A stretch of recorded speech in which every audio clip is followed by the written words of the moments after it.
Белград, Тирана, Скопје. Три престолнини на три држави одамна тргнати на патот кон Брисел. Иако и должината и тежината на патот за сите е различна, најмалку една работа им е заедничка. Трите држави во различни временски периоди мораа да направат уставни и законски измени со кои судството, на хартија, доби независност од законодавната и извршната власт. Не само законот, туку и уставот. Ние имавме еден голем пакет на уставни амандмани уште од 2005 година кои произлегува од тој процес на евроинтеграција. Перцепцијата дека новите уставни и законски норми во трите земји не го дадоа посакуваниот резултат, независно судство, бил повод за Денис Прешова од правниот факултет Јустинијан I од Скопје да влезе во заеднички проект со колеги од Албанија и од Србија. Основниот проблем го лоцираме во тоа дека немаме вкоренета култура на независност како дел од судската култура, како основен столб на судската култура. Таа судска култура се карактеризира со еден страв, една недоверба, каде што судскиот совет се перцепира повеќе како заштитник на интересите на одредени други структури, политички и бизнес елити и така натаму, дури и на некакви судски елити. Токму на темата судска култура минатата недела во Тирана разговара експерти од трите земји и суди од Албанија. Слични дебати имало и кима и во Скопје и во Белград, а поддршката и поттикот за процесот и во овој случај доаѓа од членка на Унијата. 6 years after its approval, the justice reform in Albania has come a long way, and most justice institutions have been established and are functional and are around the table here. For the Netherlands, the justice reform is very important. For the Albanian people trying to access justice, but also for Albania on its path towards the EU. Дека напредокот се гледа различно од надвор и од внатре, покажаа оценките на дел од учесниците. Зоран Нечев од Институтот за демократија Societas Civilis, организација што го води регионалниот проект, имаше попесимистички поглед. Regardless of where these three countries stand in the EU accession process, what we have seen through this research that the problems are similar, or let's say same. And regardless that Serbia is negotiating already for 8 years, the progress that has been made is insignificant or lacking. Главниот истражувач во проектот од Албанија е универзитетската професорка Фјоралба Цака. Зад себе има искуство на заменик министер за правда, позиција од која била одговорна за борбата против корупцијата и реформите во правосудството. Албанија, иако подоцна од Северна Македонија, исто така направи уставни измени, па и длабоко прочистување на судството, така наречен ветинг. Но, што покажало низиното истражување, дали судиите сега се навистина независни? Independence is not only normative independence, the one that the laws give you, but it's also a professional independence and personal and also internal independence. When I talk about the professional independence, I link it with all the legislative changes, budget opportunity to administer courts, working conditions of judges. And in this regards, I again say that there are lots of improvement in the legislative framework, but less attention is given so far to the internal independence of judges or to the individual independence of judges.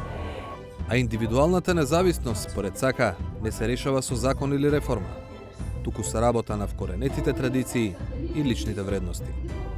And I think it's a great chance now, after the reform, to build a proper local portrait of the judge, how a judge should be, what's the role of a judge in the society. And we should check more how judges perceive themselves. Do judges acknowledge the power that is given to them? Do judges exercise in reality this power? Or they are still intimidated because there were threats or are still threats in the system, written or unwritten, because there are influences that might come from politicians or might come from businesses or even family members. Србија има најдолга историја на обиди за судска независност, но дури неодамна ги направи најголемите резови во судството кои ги бара Брисел. Дали се доволни законите скроени по европски терк, ако штофот на судиите не е таков? Ta dilema da li nam treba vladavina prava ili vladavina ljudi postoji još od Platona. Međutim, ona je u suštini lažna, jer možete imati najbolje zakone, ali ako nemate odgovarajuće ljude koji te zakone mogu da primene, ako nemate kompetentne, ako reč o sudijama, kompetentne sudije i sudije koje su zaista posvećene svojoj funkciji i njenom obavljanju na nepristrasan način, onda ti zakoni neće biti dovoljni da bi jedna zemlja imala nezavisno sudstvo i opet stručno sudstvo i sve ono što uz to ide. Танасија Миленковиќ, кој е професор на Правниот факултет во Белград, во истражувањето дошол до заклучок дека и Србија сега има многу добри закони во областа на судството, но и дека нема баш независно судство. Излез гледа пред се во подобро образование и на сегашните и на идните судии. Mora se raditi na unapređenju kulture, to se čini pre svega kroz socijalizaciju, sve oblike socijalizacije, od razvijanja odgovarajuće kulture u odnosima u jednoj porodici, pa preko i najviše obrazovanja, ali zatim i kroz medije i obaveštavanje društva o problemima i uticanja, kad je to legitimno, u oblicima koji su legitimni, uticanje na rad sudija putem medijskog izveštavanja takođe, ne vršenje pritisaka. Во Северна Македонија со години судиите ги избира и разрешува судскиот совет, каде мнозинството членови се судии кои на непосредни избори ги бираат самите судии. Во истражувањето за судската култура во земјава на Денис Прешова има цитати од анонимни интервјуа со судии. Еден опишува како изгледаат изборите. Изборот оди вака. Председателот на судот те кани во неговата нејзината канцеларија за да ти каже за кого да гласаш. Ова ми се има случено лично, кога еден председател на суд ми кажа дека ако види глас за кандидатот за кој се знае дека ми е пријател, тогаш ќе биде јасно кој гласал за него. Ако погледнете во последниот период, иако можеби некој сака да се пофали и се гордее со бројките на разрешени судии, за еден краток период, многу голема бројка, особено во споредба со она што представува европски просек, тоа всушност ги праќа сигналите дека судиите треба да внимаваат како постапуваат и на тој начин се создава еден менталитет во кој е побитно да го решите случајот отколку да вистински право раздават. Нормата и квантитетот се побитни од квалитетот и тоа го гледаме на повеќе нивоа дека се манифестира. Начин за подобрување на судската култура и Прешова гледа во образованието. Не само на судиите што допрва ќе доаѓаат, туку и на оние што веќе извршуваат функцијата. Заклучоците од истражувањето од трите земји нема да останат само зборови за тесна публика. И тие ќе патуваат во Брисел за да обрнат внимание на Унијата дека има суштински проблеми кои не се лесно мерливи и не се решаваат со измени на закони.